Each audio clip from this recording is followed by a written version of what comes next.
Olá pessoal, tudo bom? Professor Marco falando. A gente preparou essa videoaula aí para tentar tornar as aulas um pouco mais agradáveis aí, já que a gente está passando por esse problema de não poder frequentar aí a escola. Então a gente resolveu gravar uma videoaula aí para ver se a gente consegue facilitar aí a compreensão de alguns temas relacionados à nossa aula. Bom, agora a gente vai falar da nossa matéria na aula de técnicas de programação. A gente viu aí até a aula passada estruturas condicionais, que é o if, else e seus respectivos comandos e instruções. Então agora a gente vai falar um pouquinho sobre estruturas de repetição. Bom pessoal, mais uma vez eu repito que vocês provavelmente estão vendo ou verão aplicações semelhantes na matéria de programação e algoritmo, mas lá na aula de programação e algoritmo a gente tem um caráter mais de aplicação mesmo do conteúdo. Então aqui a gente fica mais na parte teórica, estudo dos componentes, e lá a gente faz a aplicação mesmo, ou seja, a gente usa o que a gente aprende aqui, as estruturas, para resolver algum problema do cotidiano aí. Beleza? Então vamos lá, vamos falar um pouquinho sobre a estrutura de repetição. A gente vai falar assim que dentro da lógica de programação, estruturas de repetição são instruções que servem para a gente repetir instruções. Ficou meio esquisita a frase, mas é mais ou menos isso mesmo. Então, são comandos que quando a gente precisa repetir determinada tarefa ou determinada instrução dentro do nosso programa, a gente pode lançar mão dessas estruturas de repetição. Não existe só uma, acho que no mínimo umas 3, 4 aí na linguagem C#. Então, nesse primeiro momento, a gente vai estudar a instrução while. Tem esse site legal aí embaixo que a gente usou como fonte, que é o podeprogramar.com.br. Lá, quem tiver condição de entrar lá e ler sobre o conteúdo que o pessoal posta lá, é um conteúdo muito interessante e vai auxiliar bastante a gente aí nos nossos estudos aí. Então vamos lá. A gente vai estudar a instrução while das estruturas de repetição. Então vamos lá, pessoal. Se a gente olhar para o trecho de código em cima, feito na linguagem C#, a gente vai observar a criação de uma variável do tipo inteiro, aqui no início do código, e logo abaixo a gente tem a nossa instrução while. Bom, como funciona isso? Bom, a variável m, nesse caso, ela vai servir como controle. Mas controle do quê? Ela vai servir como controle de quantas vezes a instrução vai se repetir. Como assim? Bom, se a gente observar o código, a gente vai ver que a gente inicia essa variável m do tipo inteiro com um valor 0. Após isso, a gente entra aí no nosso comando while e a gente faz uma condição no comando while, que é essa daqui, ó. A gente pergunta se n é menor do que 5. Bom, quando a gente faz uma pergunta, a gente pode ter duas respostas, quando a gente está falando de linguagem de programação. Se é verdadeiro ou se é falso a condição. Nesse caso, a gente analisa perguntando se n é menor do que 5. Então, essa condição é verdadeira. Por quê, pessoal? Porque o n está valendo 0. Então, n é menor do que 5. Essa condição é verdadeira. Bom, se a condição é verdadeira, então ele entra dentro desse conjunto de chaves e realiza as instruções que estão dentro desse conjunto de chaves aqui. Então, nesse caso, o que está fazendo dentro do conjunto de chaves? Eu estou invocando aqui o console.writeLine para escrever alguma coisa na tela. E o que eu estou escrevendo na tela nesse comando? Nesse comando eu estou escrevendo o valor da variável n, que vale 0 aqui. Bom, e qual que é a chave da instrução? A chave da instrução está aqui, ó. Esse n++, que eu vou explicar ele de uma forma diferente mais à frente. Mas aqui, a gente pode chamar essa instrução de uma instrução incremental. Ou seja, ela soma um valor sobre ela mesma. Como assim? Vamos lá. N está valendo 0 aqui, não está?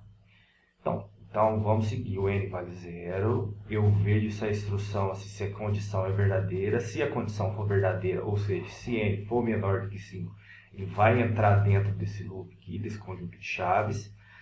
Vai escrever para mim o valor de n, que vale 0, e vai fazer o quê? Vai falar que n recebe n mais 1. Então, ele vai incrementar 1 na variável n. Bom, se n valia 0, quando eu incremento 1, n passa a valer 1, certo? Então, ele vai voltar aqui e vai perguntar de novo. Por que perguntar de novo? Porque é uma estrutura de repetição. Então, enquanto a condição não for verdadeira, ele vai continuar fazendo a pergunta. Aliás, desculpa, enquanto a condição não for falsa, ele vai continuar fazendo a pergunta. Então, ele pergunta de novo aqui, n é menor do que 5? Lembrando que n ele não vale mais 0, agora ele vale 1. Por quê? Porque ele sofreu um incremento aqui. Então, ele pergunta, n é menor do que 5? Sim, n continua sendo menor do que 5, essa condição é verdadeira. Bom, e se a condição for verdadeira, eu faço o que tem aqui dentro. E o que ele faz aqui dentro? Vai escrever na tela para mim o valor do n, que agora vale 1, e vai incrementar de novo. Então, o n vai ser n mais 1. Bom, se n vale 1, n igual a n mais 1, n passa a valer 2. E, novamente, ele faz o questionamento aqui. N é menor do que 5? Sim, n continua menor do que 5. O que ele vai fazer? Vai escrever o valor de n, que agora vale 2, incrementar e continuar fazendo até que essa condição seja falsa. E quando essa condição vai ser falsa? A condição vai ser falsa quando n não for menor do que 5. Então, quando ele passar aqui, ó, quando ele executar, vamos supor que agora n esteja valendo 3. Então, ele vai chegar aqui, n vale 3, n é menor do que 5? Então, ele vai fazer, ele vai chegar aqui de novo, vai somar, n passa a valer 4.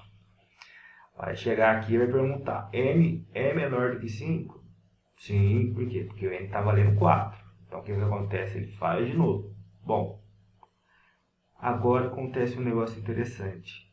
N recebe n mais 1. Como sempre, só que n valia 4, n passa a valer 5 aqui. Quando ele chega aqui, ele vai perguntar, n é menor que 5? Opa, agora não. Por quê? A condição deixou de ser verdadeira. Olha aqui. A condição, aqui a gente tem uma representação gráfica do que a gente faz, e aqui é a pergunta. Então ele fala, n é menor do que 5?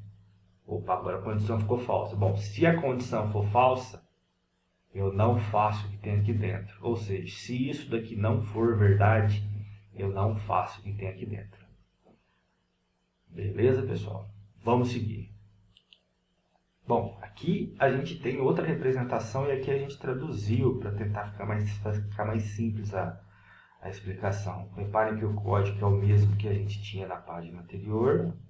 A estrutura ou demonstração gráfica do fluxograma, que é o mesmo que a gente tinha na página anterior, só que agora eu coloquei esse cara aqui, para tentar deixar um pouquinho mais simples a explicação. Só que o intuito é o mesmo, pessoal. Então, olha lá, olhando aqui em cima e olhando aqui embaixo a tradução disso que tem aqui em cima, a gente tem lá a iniciação da variável, valendo 0, e aqui eu traduzi o alien para enquanto.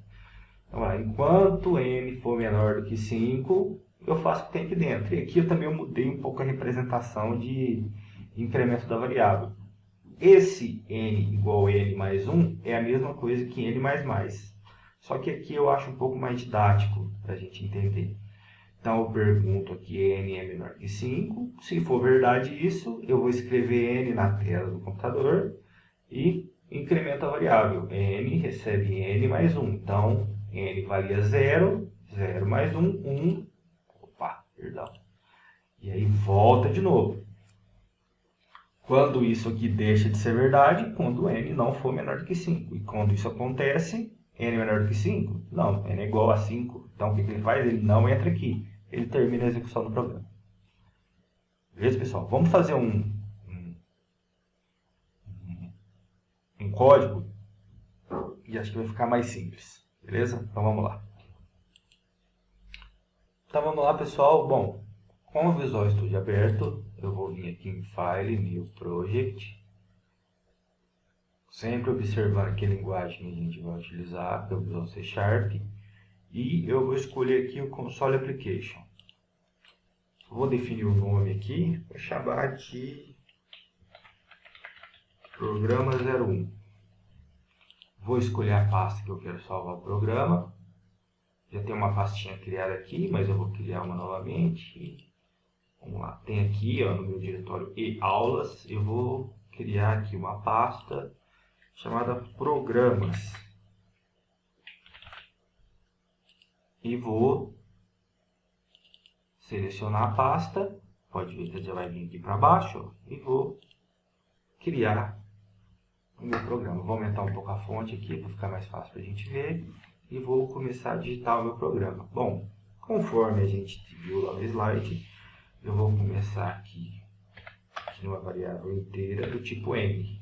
Criei uma variável normal do tipo n, aliás, uma variável normal do tipo inteiro chamada n. Aqui um n, que é esse aqui. Certo? Então vamos lá. Agora eu vou começar o corpo da minha estrutura de repetição. Então eu vou escrever while. E aqui dentro vem a minha condição, ou seja, o que eu quero controlar. Então, eu vou falar que enquanto o meu n for menor do que 10, eu vou fazer o que tem aqui dentro. Então, eu vou entrar aqui, enquanto o meu n for menor que 10, ele vai fazer o que tem entre essas chaves aqui. Então, dentro dessas chaves, eu quero que ele escreva aí o console.writeLine para escrever na minha tela o valor de n, certo? E o segredo, componente principal, que é o n vai valer ele mesmo mais 1. Beleza, pessoal? O que a gente faz aqui para o cursor continuar na tela, para ele não sumir, para a nossa tela não fechar? A gente vem aqui em console.read. Pessoal, repare, dentro da chave aqui do while, o que eu quero que repita tem que ficar aqui dentro. Ó. Se eu colocar o console.readkey aqui dentro, vai ficar repetindo o console.readkey. Então, como eu quero só que ele apareça só uma vez para eu não fechar a tela, eu escrevo ele aqui, fora do meu loop de condição. Aqui. Então, vamos mandar executar para ver o que acontece. Vamos lá no Start. Olha lá, pessoal, o que ele fez?